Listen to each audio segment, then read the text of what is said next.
We'll start with Olin Buchanan right here in the middle from Texags. Hi, Ainias.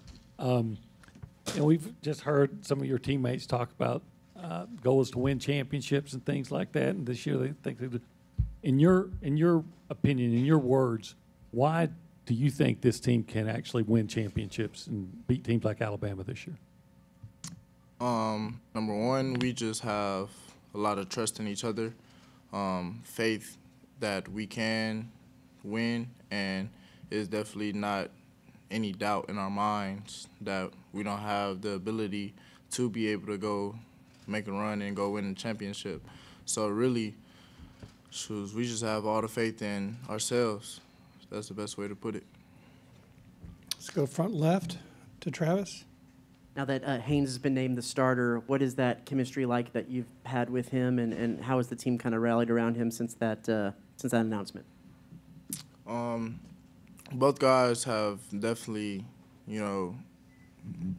battled it out the whole time throughout camp. And as a team, we just wanted to make sure that he was okay with the situation, not letting everything get to his head, making sure that, he's ready, and that makes us as a team, we're going to make sure that, he has the support as a QB1 to go ahead and make sure that nothing outside is going to allow him to get distracted for the season or whatnot.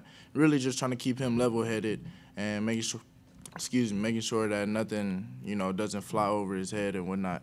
But the chemistry that we have with each other has definitely been, clicking.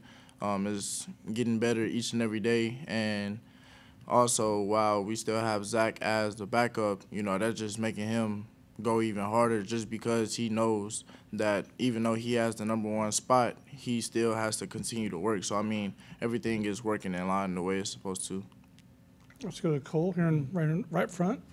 Hey, nice. Just want to get your thoughts on Moose and what he's done. This is a kid who comes from an NFL background with his dad. What have you seen from him, and what are the biggest positives and strengths that he's taken from year one to year two in this offense? Man, Moose, I definitely look at him as a player that is definitely going to help this offense. He has the capability to make tough catches in traffic, one-handed catches downfield.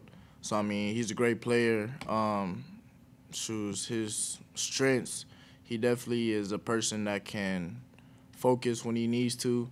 And most of the time, he likes to make plays on third downs. So he's definitely a guy that we can be looking towards to making those type of plays. Now we're going to go back to behind the lights to Tyler from KBTX. Nice. What do you think Saturday night's going to be like running out on the Kyle Field with the 100,000 people at full capacity? Man, I just feel like it's going to be rocking. The crowd is definitely going to give us a spark that we haven't had in a while. And I'm ready. I'm all for it. So let's go, 12th man. We're going to stay in the back and go to Mike Lucas from KAGS.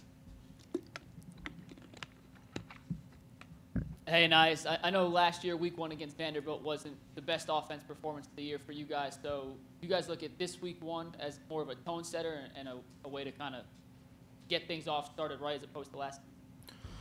I guess you can say that. We haven't really thought about, last season and how we started it off. Well, I haven't, but I definitely do look at this game as a tone setter game just because we're coming out with intentions on winning the national championship, and all our opponents are faceless. So we're going to go in making sure that we know that we're going to play every single rep as a championship rep. Let's go to the far right to Ryan from the battalion. Hey, nice. Last time we saw you was in the Orange Bowl, and you had arguably the best game of the entire season. Game-long catches, the most receptions. How are you going to improve upon that this year and make that game the new standard or even top it going forward? Right. So really my thing going into this camp was just making sure every time I touch the ball, I'm making a play. whether that's scoring 75 yards, 80 yards, just making a lot of explosives and not just, being a playmaker. Like I said earlier, this year I'm definitely going to be a game changer. So that's the way I'm going about it. We'll go to Brent right here in front. Do the skill guys feel it's a little bit of a priority to, I guess, help ease the burden, or a new offensive line? How are y'all approaching that in terms of saying you need to kind of take some of the pressure off them? And how do you see those guys shaping up so far as well?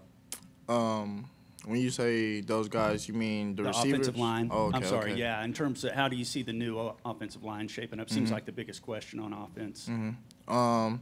So the receiving core, we definitely look at ourselves as those guys, to be the priority to go ahead and kickstart the offense, whether that's we need to play on third down, we need to play on second down, whatever the case is, we look at ourselves as the light.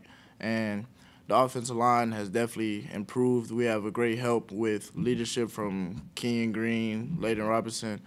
They've done a great part in their leadership role to make sure that all the young guys, they're coming in, stepping up and understanding that we are in the SEC and we're not able to just go through the motions while we're out there in practice. Like, we've been treating every rep as a championship rep. So, the leadership doesn't just come from the receiving room. It's coming around from everywhere, but we've all been doing good to make sure that our standard is the standard. A&M is hoping to have the decks red, white, and blue for the 20-year anniversary of September 11th. How cool do you think that would look from y'all's perspective on the field? And also, have you seen the old pictures of it as well? I think that would be real cool. I haven't seen a lot of pictures, but shoes, new uniforms, that would always be awesome. So, yeah, for sure. All right, that's all the questions we have for you. Good job. Thanks. Cool.